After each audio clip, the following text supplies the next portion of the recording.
Hi மக்களே, இன்னைக்கு நம்ம நாட்டுக்கோழி குழம்பு பண்ண போகிறோம். நாட்டுக்கோழி குழம்பு. அதுக்கு தேவையான இன்க்ரீடியன்ட்ஸ்: நல்லெண்ணெய், தக்காளி, வெங்காயம், மிளகாய், பூண்டு, பட்டை, ஏலக்காய், கிராம்பு, கசகசா, சோம்பு, குழம்பு கொத்தமல்லி பொடி.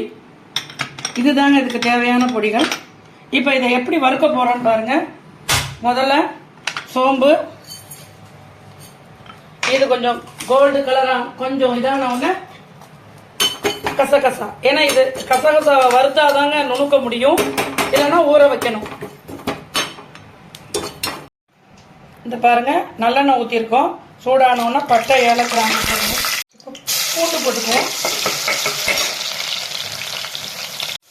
இப்போ பூண்டு கலர் சேஞ்ச் ஆகிடுச்சு பாருங்கள்.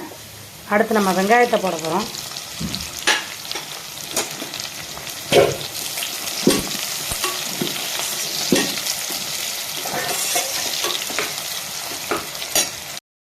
மஞ்சத்தூள், கொடும் புளி. கண்டிப்பாக புளி கொஞ்சம் போடணுங்க, அப்போதாங்க கோழி குழம்பு திகட்டாமல் இருக்கும். தக்காளி, மஞ்சத்தூள், மிளகாய்த்தூள், இது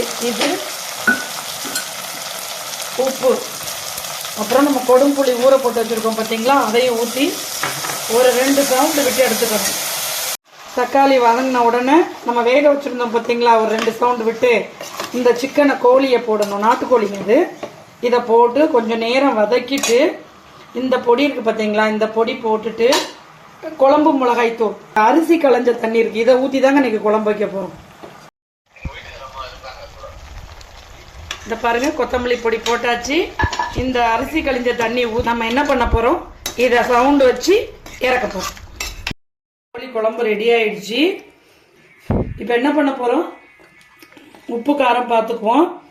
இப்போ எங்கள் வீட்டில் நாங்கள் எல்லாருக்குமே உடம்பு சரியில்லைங்க, அதுக்கு தாங்க அந்த கோழி சூப்பு எடுக்க. இந்த பாருங்கள், இதில் தேங்காய் ஊற்ற போகிறோம். இந்த சூப்புக்கு எடுத்துட்டோம். இப்போ தேங்காய் ஊற்றி குழம்பு சவுண்டு ஒரு 2 சவுண்டு வச்சு இறக்க போகிறோம், அவ்வளோதான். வீட்டில் எல்லாருக்கும் சளி பிடிச்சிருக்குங்க, அதனால் நாட்டுக்கோழி குழம்பு ஊற்றி சாப்பிடுவோம், குடிக்கிறோம். இந்த பாருங்கள், இதில் நல்லெண்ணெய் ஊற்றிருக்கோம். அப்புறம் தாங்க உங்களுக்கு அந்த சளி பிடிச்சது எல்லாமே நல்லா கேட்குங்க. பாருங்க, குழம்பு ரெடி ஆயிடுச்சு. நாங்கள் குழம்பு இப்படி தாங்க வைப்போம், ரொம்ப குழப்பலான்னு வைக்க மாட்டோம். சூப்பு போட்டு குடிச்சோம் பார்த்தீங்களா, அது உடம்பு வலி, தலைபாரம், நீர், இருமல், சளி எல்லாத்துக்குமே கேட்குங்க. ஓகே ஃப்ரெண்ட்ஸ், லைக் பண்ணுங்க. உங்களிடமிருந்து விடைபெறுவது சிவகாசி பரமேஸ்வரன்.